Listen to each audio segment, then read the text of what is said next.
আল্লাহ আমাদের এই পাঁচটা অন্যায় থেকে বুঝে শুনে বিরত থাকার তৌফিক দান করেন, বলেন আমিন।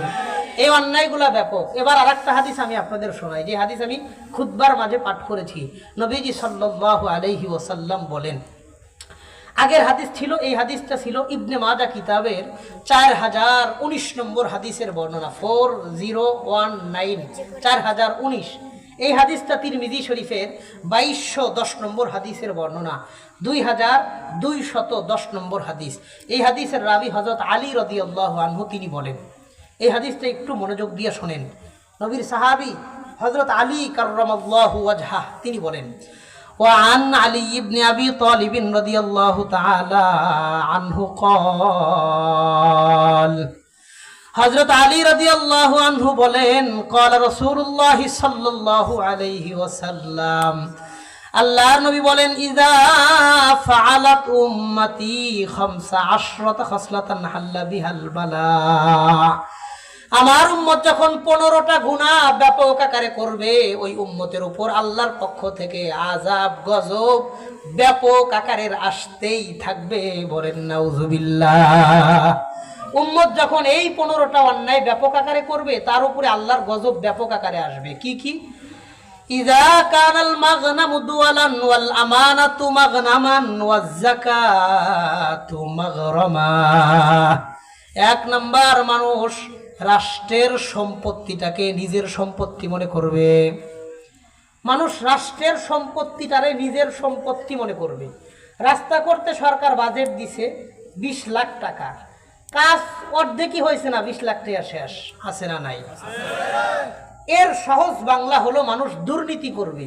যেই টাকা দিয়া দেশের কাজ করার কথা ছিল, সেই টাকা দিয়া কানাডায় বাড়ি কিনবে। কথা কন, এটাই হলো রাষ্ট্রের সম্পত্তিটাকে নিজের সম্পত্তি মনে করবে।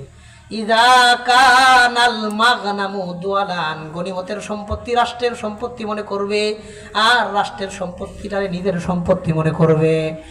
2 নাম্বার, ওয়াল আমানাতু মাগনামা, মানুষ আমানতের খিয়ানত করবে, আমানতটারে গনিমত মনে করবে।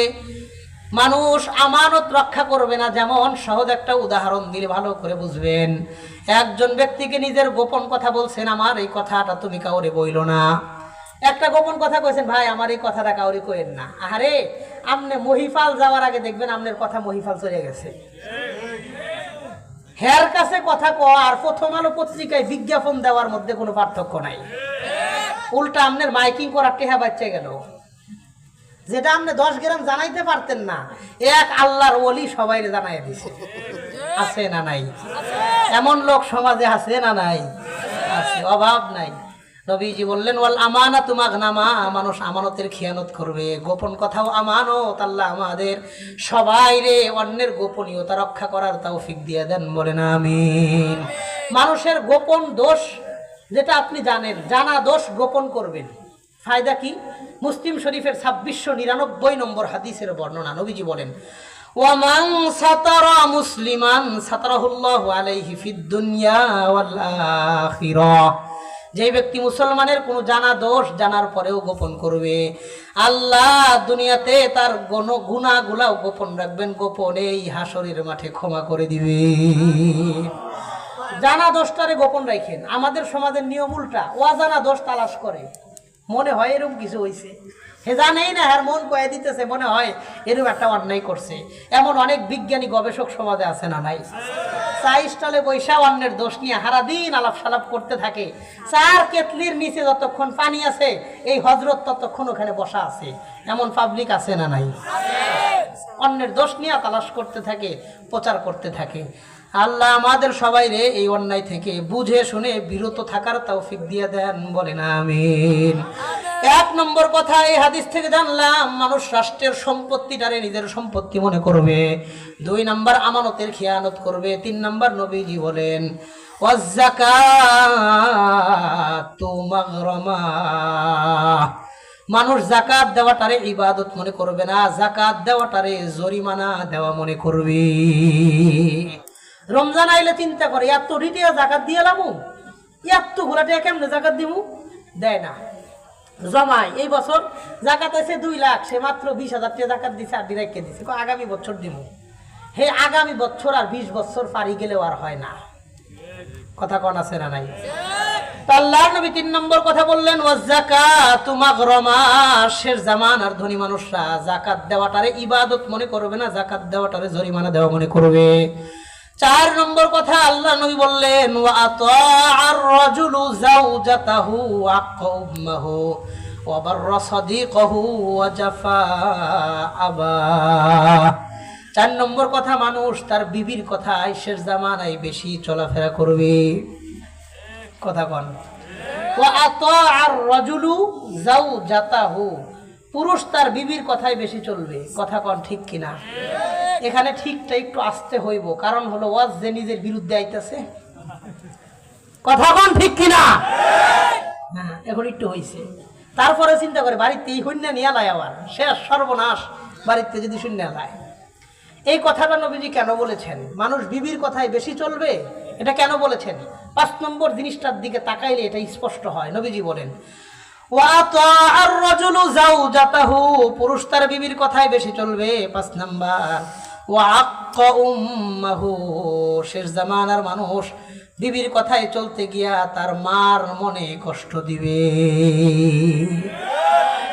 বিবির কথায় চলেন, অসুবিধা নেই, আপনি আপনার বিবির কথায় চলবেন না তো আরেকজনের বিবির কথায় চলবেন না, নিজের বিবির কথাই তো চলবেন, এটাই তো নিয়ম। কিন্তু বিবির কথা শুনতে গিয়া মা বাবার মনে কষ্ট দেওয়া যাবে না। আমি একটা সহজ কথা বলি, আপনি আপনার বিবির কাছে আপনার শ্বশুর শাশুড়ির একদিন বদনাম করেন। আপনার শ্বশুর শাশুড়ি তো তার মা, তো বিবির কাছে আপনার শ্বশুর শাশুড়ির ছোট্ট একটা বদনাম করে দেখেন, ওই দিন আর ঘরে জায়গা পাইতেন না, পাইলেও পান্তা ভাত খাইতে হইব, গরম ভাত পাইতেন না।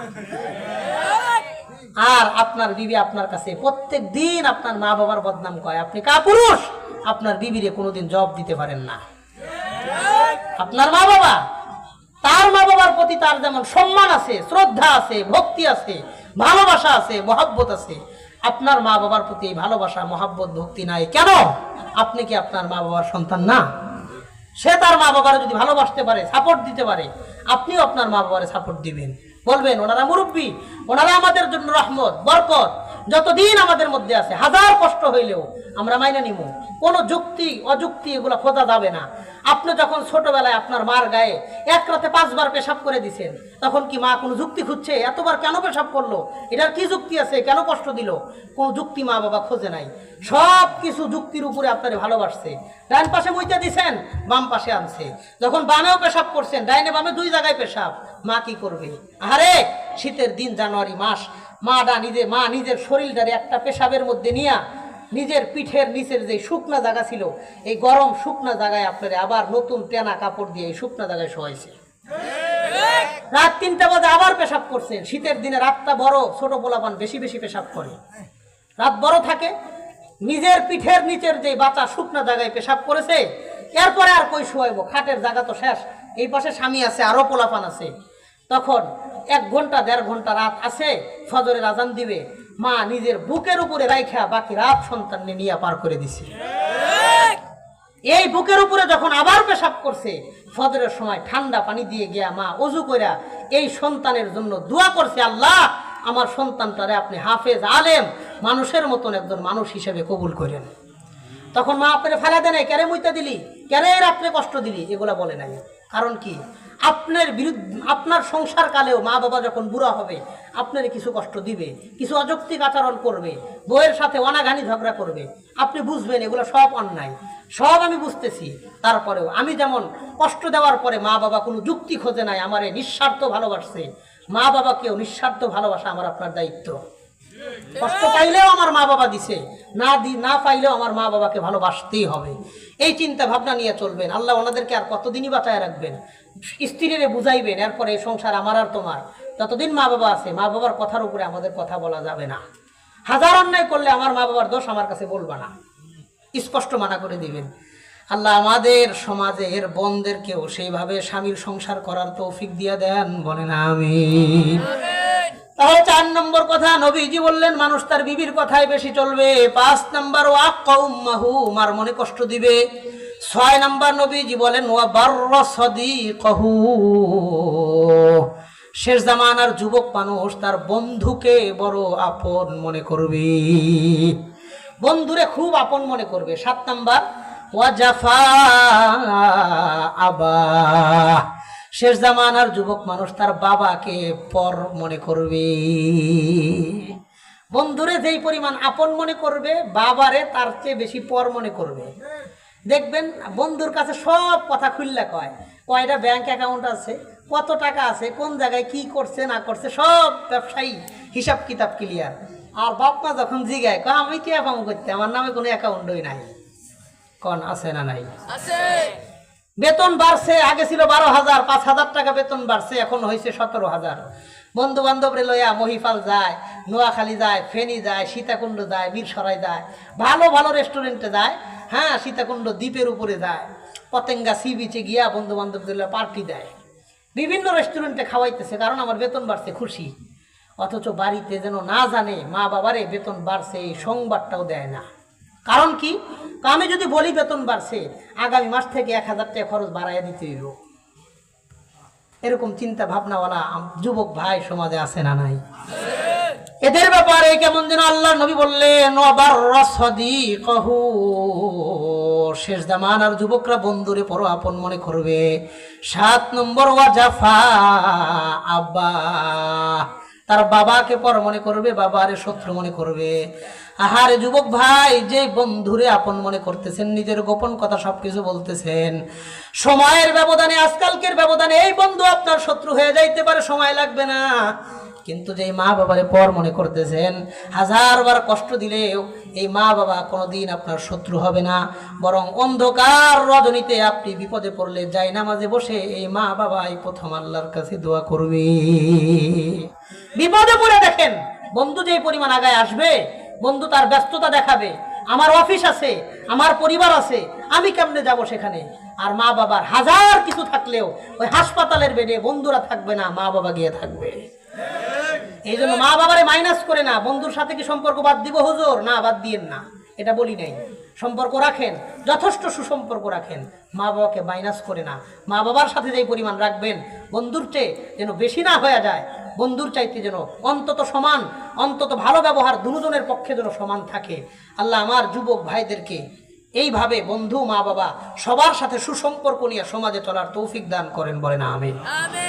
তাহলে 1 নম্বর কথা, নবীজি সাল্লাল্লাহু আলাইহি ওয়াসাল্লাম বলেন, মানুষ রাষ্ট্রের সম্পত্তিটারে নিজের সম্পত্তি মনে করবে। 2 নাম্বার আমানতের খেয়ানত করবে। 3 নাম্বার যাকাত দেওয়াটারে জরিমানা দেওয়া মনে করবে।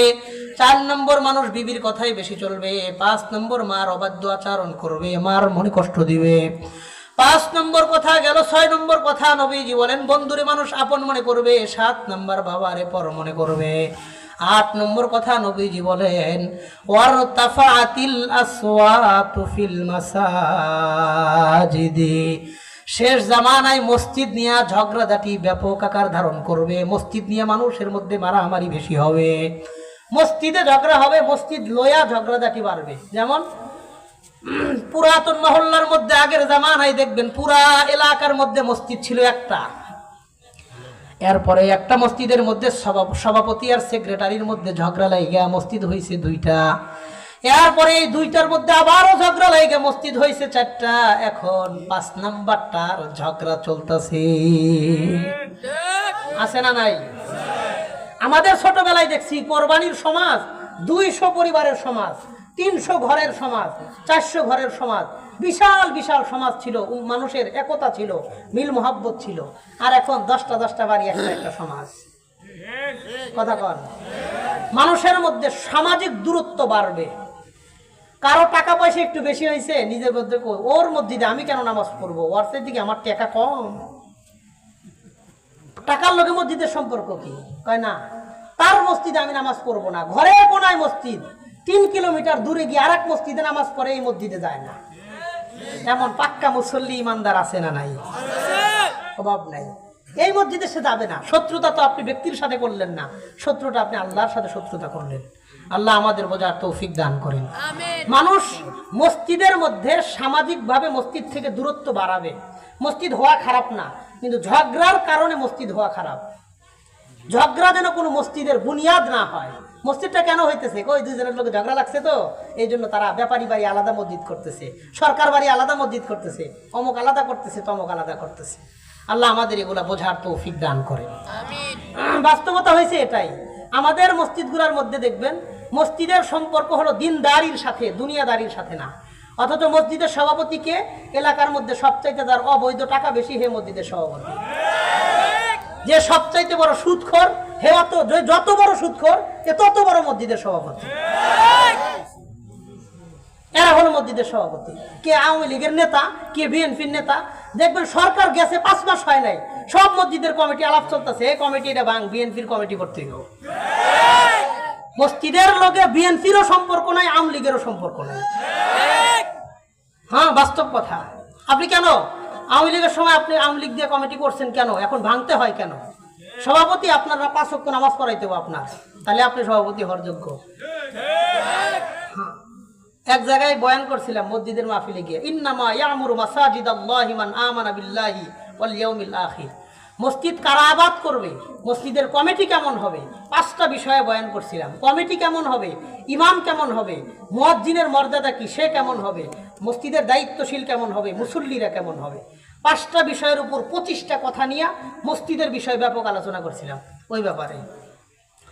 তো হেরা কয়, হুজুর আমরা দাওয়াত দিয়ে নিয়ে এলাম, হুজুর দেখে আমগো বিরুদ্ধে বয়ান করে গেল। আচ্ছা, এই কোরআন হাদিসের কথা বলা কি কারো বিরুদ্ধে বলা? আমাদের দেশের একটা বড় অসুবিধা, সব জায়গায় রাজনীতি ঢুকায়, মসজিদে রাজনীতি ঢুকায়, এটা অসুবিধা, সুবিধার জায়গা না। আল্লাহ আমাদের বোঝার তৌফিক দান করে। আমাদের দেশের রাজনৈতিক পরিবেশ এত দুর্নীতিগ্রস্ত ছিল না। হয়েছে কেমনে জানেন? এলাকাতে এলাকাতে খোঁজ নিয়ে দেখবেন, পুরাতন আওয়ামী লীগের যারা ত্যাগী নেতা সারা জীবন সংগঠন করছে, সারাটা জীবন আওয়ামী লীগের জন্য দিয়ে দিছে, এরা জীবনেও পদোন্নতি পায় নাই। যে বড় ব্যবসায়ী যার অবৈধ টাকা আছে, হে গিয়ে এমপি হয়ে গেছে। ও তো আওয়ামী লীগ জীবনে করে নাই, ওই এমপি হলো কেমনে? টাকা আছে বেশি, টাকা মারছে বেশি, এমপি হয়ে গেছে। তো 2 কোটি টাকা খরচ করছে, 5 কোটি টাকা খরচ করছে, ও 5 বছরে 10 কোটি টাকা কামাইবো না? রাজনীতি আর ব্যবসা 2 জিনিস। ব্যবসায়ীরা যখন রাজনীতিতে আসছে, তারা চিন্তা করছে রাজনীতি দিয়ে আমাকে ব্যবসা করতে হবে, কারণ যেই লোকটা ব্যবসায়ী তার চিন্তায় ব্যবসা ছাড়া অন্য কিছু ঢুকবে না।